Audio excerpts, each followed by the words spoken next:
மகாநதி அப்கமிங்ல அடுத்து என்ன நடக்க போகுது அப்படிங்கிறத பார்க்கலாம். இப்போ எல்லா கேள்விக்கும் கரெக்ட்டா பதில் சொல்லி பிரைஸ் வின் பண்ணிட்டு காவேரி அம்மா வந்தாச்சு. ரொம்ப சந்தோஷப்படுறாரு விஜய். ரொம்ப தேங்க்ஸ் மிஸ் அப்படின்னு சொல்லிட்டு இத செலிப்ரேட் பண்றதுக்கு ஹோட்டல் போலாம் அப்படின்னு சொல்லிட்டு ஹோட்டல்ல போய் எல்லாரும் சாப்பிட்டுக்கிட்டு இருக்கப்போ, வந்து பிரியாணி சாப்பிடலாம் ரொம்ப நல்லாயிருக்கும் அப்படின்னு எல்லாம் ஆர்டர் பண்ணி சந்தோஷமா சாப்பிட்டுட்டு இருக்கப்போ, அதுக்கப்புறம் சாரதா கால் வருது. நர்மதா பேசுறாங்க. Hostel leave விட்டாச்சாம். நாளைக்கு வராளாம் நர்மதா அப்படின்னு. ஓ! நர்மதா வராளா? அப்படின்னோனே யார் பாட்டி? அப்படின்னோனே உனக்கு ஒரு சித்தி மாதிரி அப்படின்ற மாதிரி சாரதா வந்து சொல்றாங்க. ஸோ சாப்பிட்டு முடிச்சுட்டு சரி வீட்டுக்கு போலாமா? அப்படின்னோனே நானே ட்ராப் பண்றேன் அப்படின்னு சொல்லிட்டு விஜய் வந்து ட்ராப் சொல்றாரு.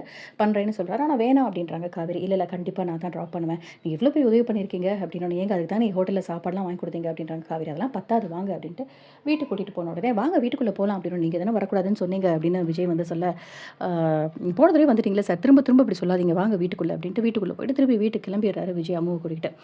ஸோ இந்த பக்கம் வந்து காவேரிக்கு தூக்கமே வரல. அம்முவோட இருந்த அந்த மொமெண்ட்ஸ் எல்லாம் ரொம்ப நினைச்சு எமோஷனலா ஃபீல் பண்ணிட்டு இருக்காங்க. எவ்ளோ சந்தோஷமா இருந்தால்ல அம்முன்னு.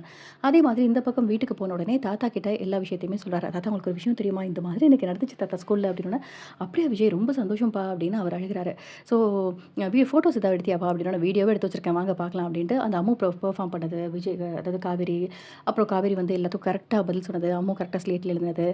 அப்போ இதெல்லாம் பார்க்கும்போது எனக்கு ஆச்சரியமா இருக்குல்ல விஜய். ஏன்னா வந்து ஒரு தாய், ஒரு குழந்தை அவங்களுக்கு யாருக்குமே 2 பேருக்குமே தெரியாது. ஆனா எவ்வளோ கரெக்ட்டா புரிஞ்சு வச்சிருக்காங்க பார்த்தியா விஜய் அப்படின்னோன, ஆமா அப்படின்னா கண்டிப்பா எப்படியாவது சேர்த்து வைக்கணும் அப்படின்ற மாதிரி ஒரு பக்கம் யோசிச்சுட்டு இருக்காரு தாத்தா. அ இந்த பக்கம் வந்து காவேரி எமோஷனலா இருக்கும்போது, "என்ன யோசிச்சிட்டே இருக்க தூங்காம?" அப்படின்னு சொல்லிட்டு காவேரி கிட்ட சாரதா கேட்டுட்டு இருக்காங்க. அடுத்து என்ன நடக்க போகுது அப்படிங்கிறத பார்க்கலாம். இந்த வீடியோ பிடிச்சிருந்தா லைக் பண்ணுங்க. அண்ட் இந்த